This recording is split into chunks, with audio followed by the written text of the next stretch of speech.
Welcome to the Midnight Chapter. Tonight we have something new and exciting for you. An original story read by the author Lisa Ford. We begin tonight with episode 1 of the Sybil Transcripts. So find yourself a comfortable spot and settle in as we begin with episode 1, The Tudor Secret. My life never really ended when my mortal existence ended.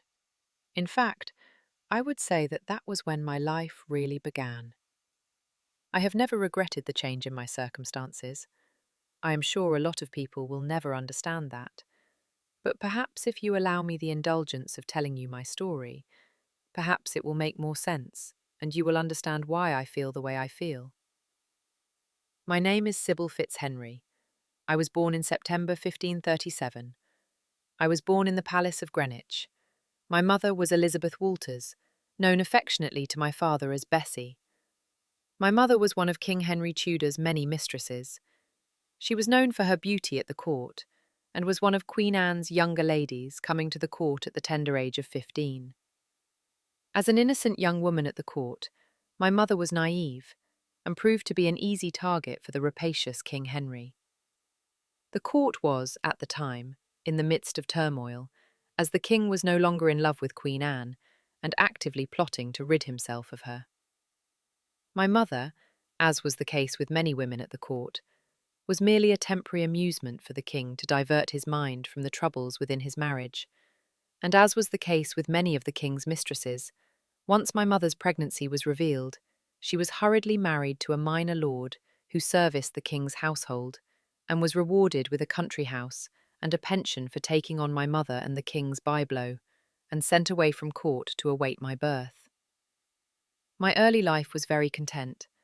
My mother and her husband, whilst their marriage had started off as an arrangement, developed a deep and loving relationship.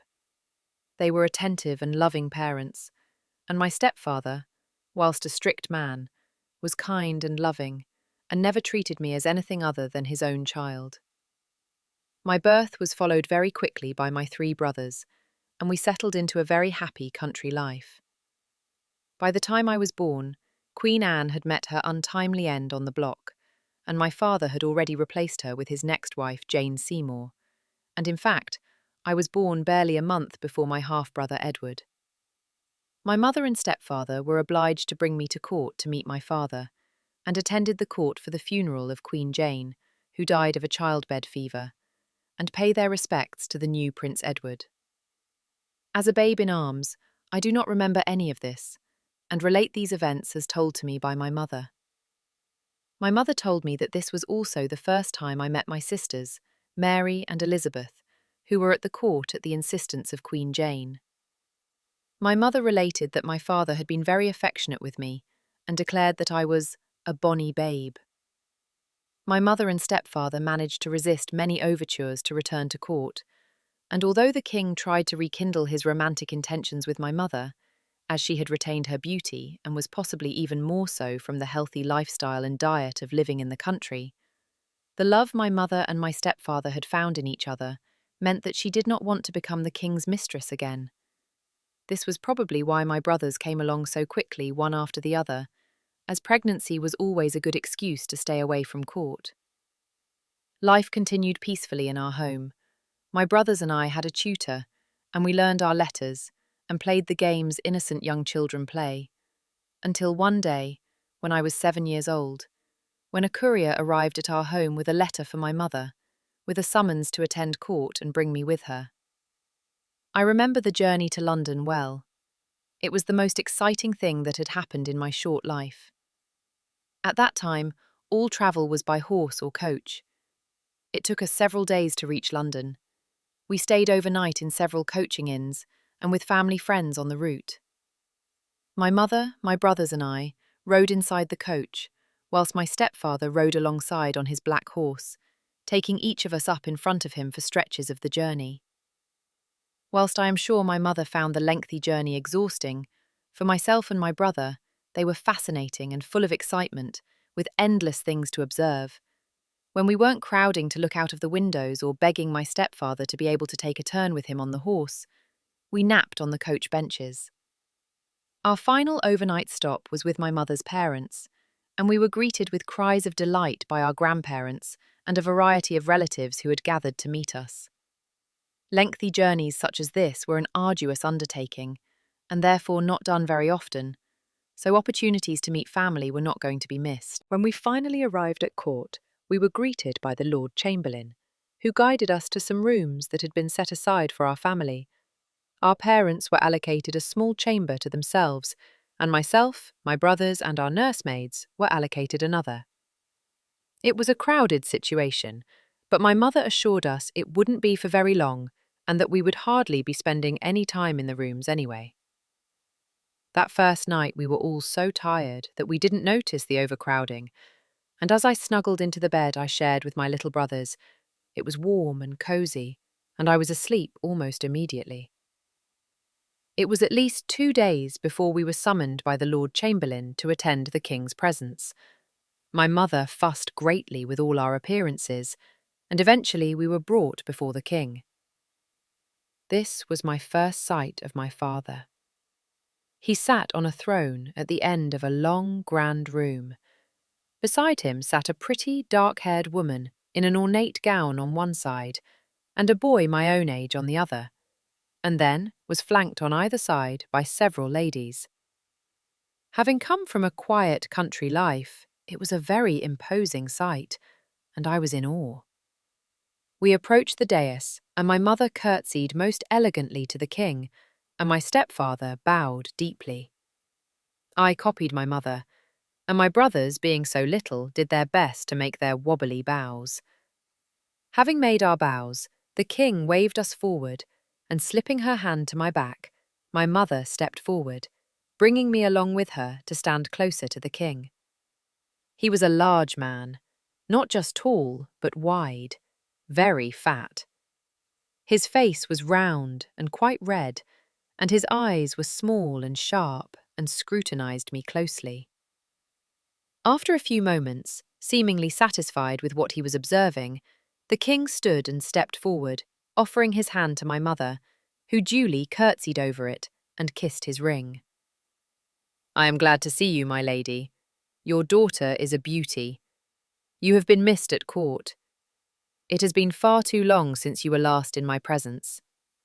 Said King Henry, "I desire that you visit me tomorrow to discuss your daughter's future." My mother gasped, a little surprised, but gathered her wits quickly, curtsied deeply and said, "Of course, Your Majesty. We are at your service." With that, our audience was concluded, and we were dismissed from the presence.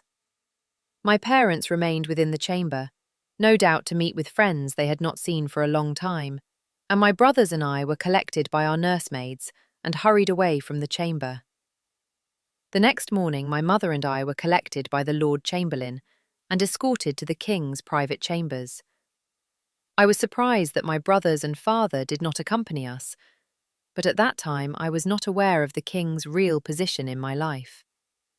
The chamber we entered was much smaller than the presence chamber we had been presented in the night before. It was, however, richly furnished with beautiful tapestries and paintings on the walls and rich floor coverings.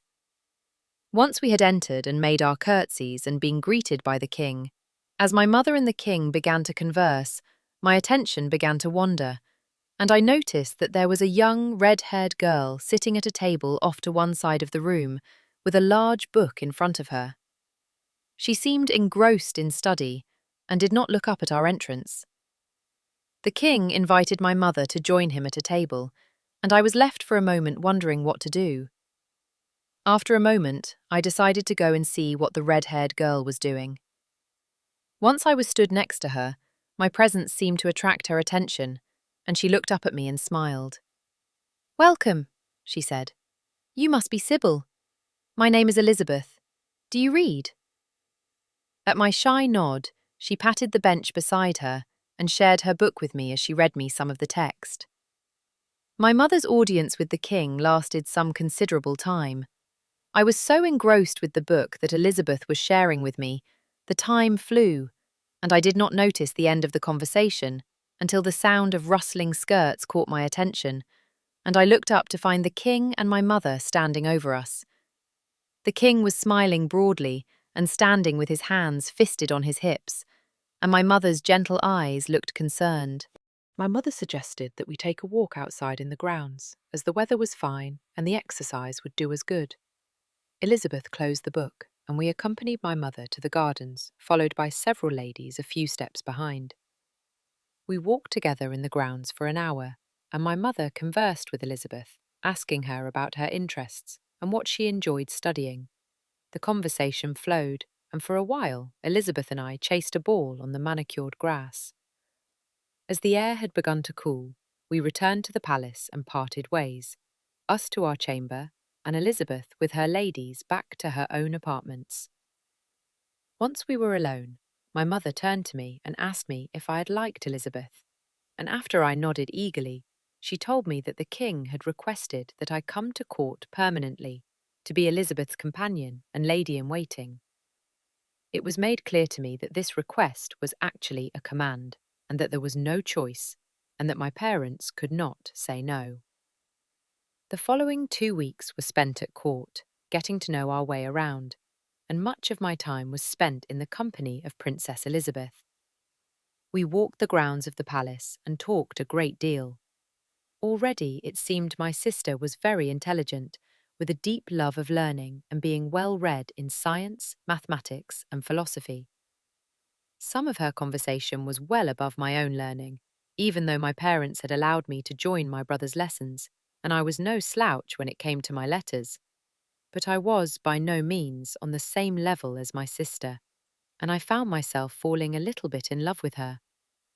I joined the princess at her lessons, and although a lot of what was being taught went above my head, I did start to feel excited about the idea of being my sister's companion.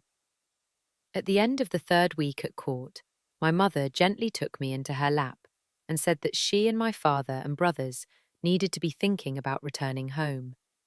She looked at me with tears in her eyes as she explained that I would be staying with my sister and that she would miss me a great deal. I cried. I remember crying. It was very hard to accept that I would not be seeing my mother and my little brothers for a long time.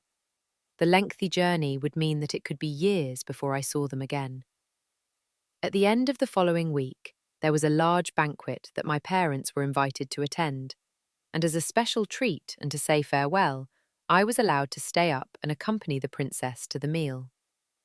We sat together at the end of a long table.